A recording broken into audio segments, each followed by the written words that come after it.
Бир айылда эки дос болгон экен. Шаардагы досу жайында айылдагы досунукуна келип, эс алып кетип турар эле. Дос экөө бири-бирин сагынып калганга ысык учурашып, өткөн кеткенди эстеп сүйлөшүп отуруп калышат.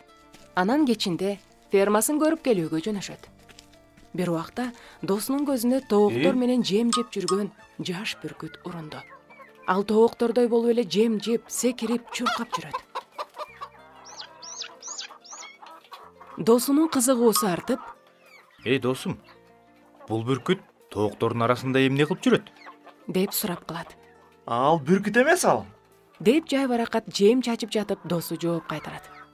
Эй, бул кандайча бүркүт эмес? Эмне досум? Мени эртеле акылдан ажырап кал деп турасыңбы? Бүркүт менен тоокты айырмалай албай, эмне болуп турмун? Деп досу нааразыланды. Ой досум, таарымба. Айткым келгени, бул бүркүттү жумурткадан жарылганда эле алып келип тоокторго кошуп койгом. Бирок кичине чоңойгондо учуруп көрөйүн десем, такыр эле учпайт. Тооктор менен өсүп, жем жеп, тоок эле болуп калды. Досун ой басып эле туруп калды. Түнү бою шаардан келген досу уктай албай жатты. Анын оюнан бүркүт кетпей койду. Эртең менен досуна келип, Досум, мага бул бүркүтүңдү берсең кандай болот? Мен аны учуруп көрөйүн. деп суранды. Ой, сенден бүркүт айлансын досум. Болгону жөн эле убактыңды коротосуң. Мен далай жол аракет кылгам. Деп ага досу бүркүттүн бутун байлап карматты. Досу бүркүттү машинеге салып алып, талаага барып, бутундагы жипти бошотуп, учурууга аракет кылды. Бирок ал учмак тургай, канатын да жайган жок. Акыры бүркүттү алып алып, аскага чыкты баягы кызыгуусу арткан дос. Бүркүттүн көзүнө карап, Сен бүркүтсүң. Сен тоок эмессиң. Сен бийик жерлерде учуш үчүн жаралгансың. деп адамга сүйлөгөндөй сүйлөп, аскадан ылдый карай таштады. Баягы тооктордон башка жанды көрбөгөн курган бүркүт канатын шилтегенди билбей, төмөндү көздөй кулап бара жатты. Акыры аскадан ары бери каалгый учкан бүркүттөрдү көзү чалып, өмүрүндө биринчи жолу канатын жайды. Анан кулап бара жаткан жеринен каалгып уча баштады.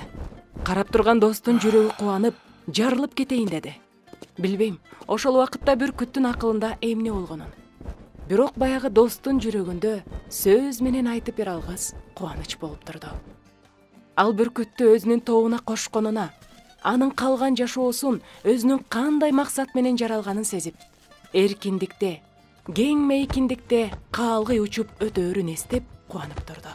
Ооба, бүркүт эркиндик үчүн жаралган.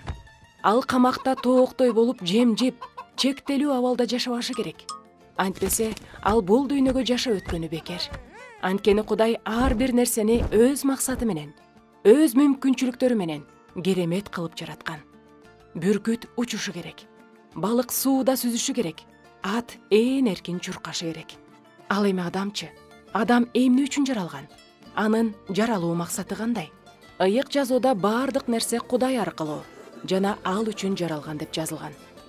Кудай адамды өз бейнесине окшотуп, өзү менен баарлаша алгыдай кылып жараткан. Анткени Кудай адамзатын абдан улуу сүйүү менен сүйөт.